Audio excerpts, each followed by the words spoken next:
Alrighty, today is Saturday right now. What I've been working on all summer. It's finally paying off, but there's some missing things here. The only missing things are a proper 3.3 volt regulator, which I cannot use a linear dropout regulator because it was heating up and also I was messing up the exact ground sequence for it. I need to have a separate one. I have things in mind, but I don't want to say anything guaranteed. So right now on the protective rail, we are reading 10.3 volts with about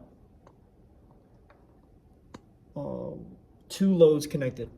We have a buck converter here, buck converter. I go in specifics how to make that individually into a PCB. We have a type of op amp, MCP6022E/P op amp, low bias current, the input.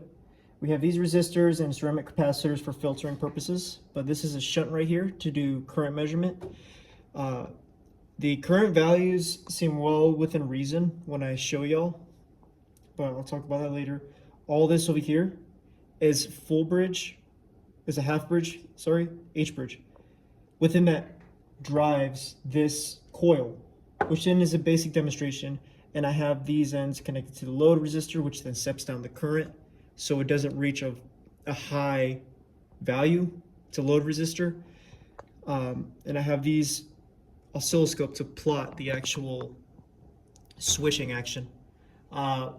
Within that, these are filtering capacitors, electrolytic and ceramic, a lot of them, because the switching then causes noise and some sort. These right here are supposed to be for the BMS. When I first calibrated it, it was going well. The specific address was kind of finicky, but within it, I got the IC for it, and I used those little pads to solder, and I soldered the little IC on that, which then instead of making an exact PCB for it, because I wasn't fully sure of the exact design, this is a smart BMS. What makes it a smart BMS is where I connect it via here and actually program the actual MOSFETs and stuff. It's pretty cool. Right now it's just acting like a conventional BMS, but with this then change the aspect.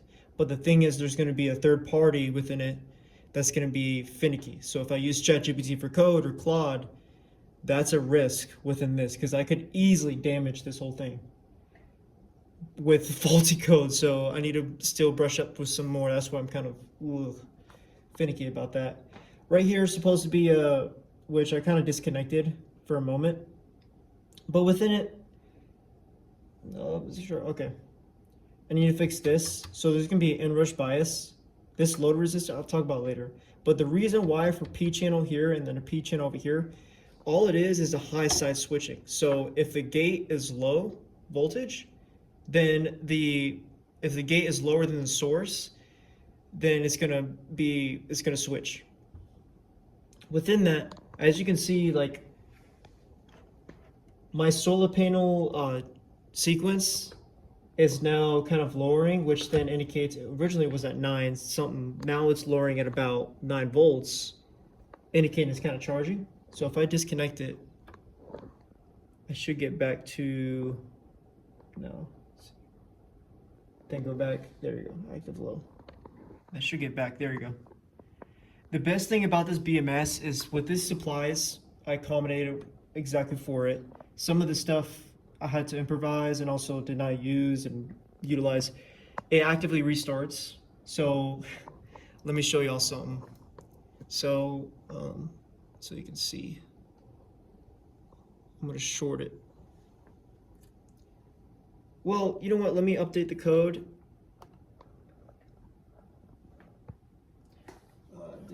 Yeah. So this BMS is really good. I can consume about, the input can be in comparison to the V out to V in could be, if I'm mistaken, I think it's about 1 to 1.2 volts. So if there's a difference, it can literally 5.5 volts can literally feed a 5 volt regulated rail, regulated switching. Within that, our code is in. Now we open LabVIEW.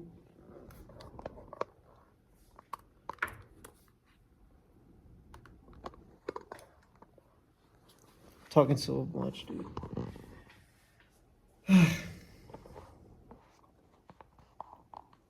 Understand this LabVIEW interface is going to be monitoring, well, I'll show you, the 5-volt rail and the 5-volt current, because that's very important regarding what is actually going to the, and I'll have furthermore aspects.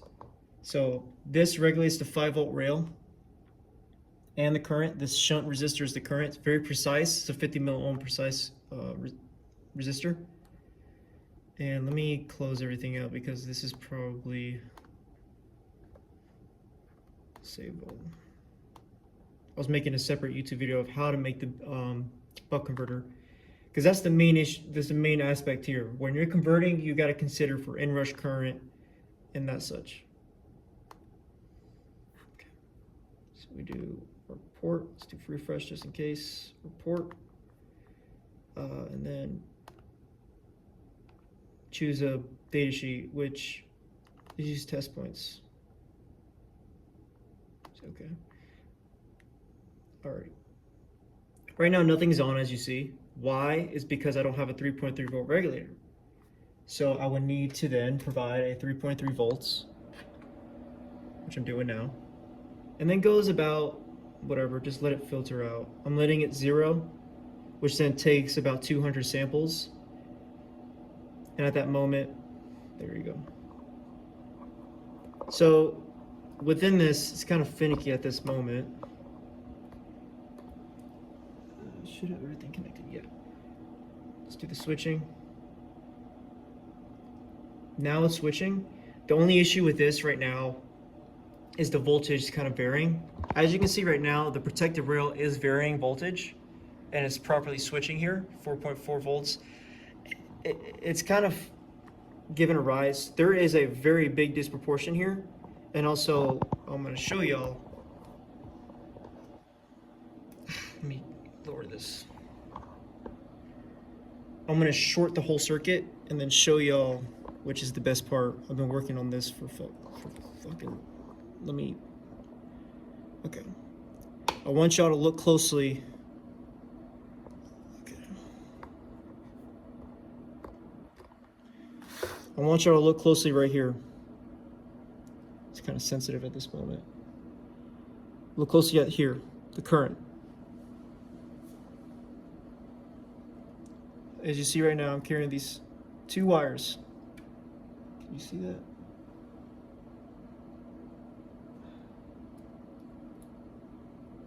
Move it over here. Positive, negative.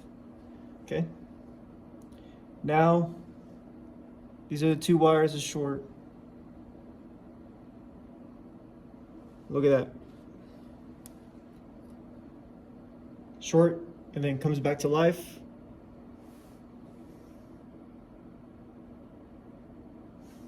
Okay, short it again.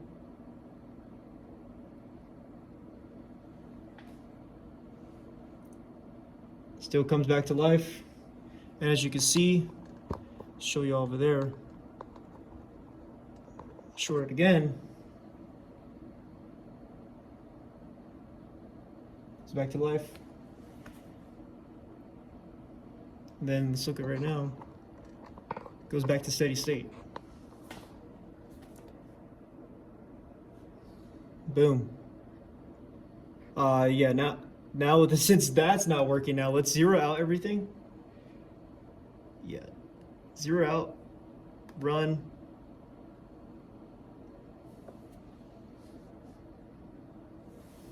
That's working, but now that's not working. Okay.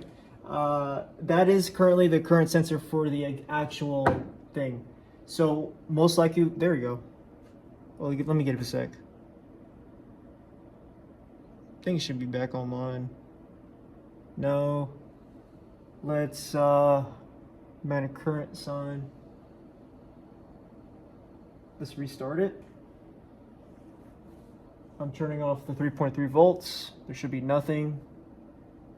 Should get barely no switching. Yeah. Still getting a actual here. Now as you see, low level voltage here. Turn it back on, should recalibrate. There you go. We're getting, now we're getting it. Okay. Something as before. I don't know what it was before, but I do need to do more filtering on this. This is kind of finicky at this moment, but we are doing well. I mean, short circuit works. Next, primarily, is to do the charging, which for here, I'm gonna let this still go. Oh, you know what? Let me pause it. Turn this off. Wait, you know what? I need to stop this from switching because that's going to degrade the actual. When I stop it is do 0 out. Then it stops. If I want to do it again, which 0 out does 200 samples based on that. Because I understand the ADC, within an ADC, the specific one, it's inbuilt. So I do programmably adjust it accordingly. Within adjusting it, I would do a VADC minus my actual sense voltage divided. I'll talk about this in a sec. This should not be high, and it's an open drain type of buck boost charger. Within this, and I can show y'all the total cell is supposed to be 10.5, and I'll show y'all real quick of how. Right now it's at 10.36 at the protected rail. So if I do positive, negative, this is the VSS negative here. So the total cell should be about, yeah, should be about the same. So we got a good discharge. If I can properly, it discharges properly. The thing is right now is it's a matter of clamping and other anomalies here. But within that, we have this right here. Right now it's on stat 1. This is a BQ24650 VAR EVM, which is an evaluation module. Within this oscillates exactly as you can see. I'm putting this on the light, but it really doesn't do anything. Yes, I mean this goes lower as you can see, the higher it goes. But within this needs to be completely off to actually indicate charging. So if I wanted to show y'all the actual input voltage, it has to be at least and at minimum 1 volt. And when TI or anyone says that whatever the minimum is going to be, don't go to that actual minimum because that's not actually going to be what's actually going to be provided. So if I measure the actual input voltage here, it's going to be nothing. But within that, to properly indicate charging and facilitate charging, you need current. That milliamps is going to do nothing. So I need at least 1 amp. So within here, there's an inbuilt factory issued 40 milliohm resistor. See, look at that. That's 10.29, as you saw from the whole. And this is not from the output rail. The output rail already right now is about, oh, do the wrong area. 9.63. Even then, that's not even 1 volt above. So that's not going to charge. If this was going to charge, if I would pin it from the ground here and from stat, then this would go to 0 because it's an open drain type of charging. So stat 1 and stat 2 have to go open drain low. They have to be 0 volts to indicate actual charging here. And then you will see an actual spike or up in voltage gradually. Internally, that BMS does a internal balance, a short circuit, and based on the supply components and exact components you're going to be using, which for the Q charging and Q discharge, I'm using an NMOSFET. The difference between that, you want the difference between a P channel, N channel, P channel, N channel that I got MOSFET, they're power MOSFETs, is that between the voltages on that gate. Turn everything off. Within that, just in case, within that threshold, oh, I forgot to show y'all, it logs data in Excel. Sorry about that. That data that it showed, that Excel spreadsheet,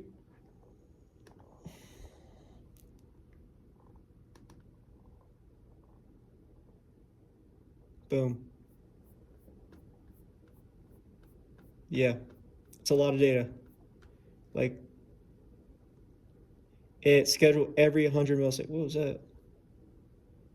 Oh, I think that was a spike or something. And then I'll do an average of all that. That's LabVIEW for you. But within that, perfect. It just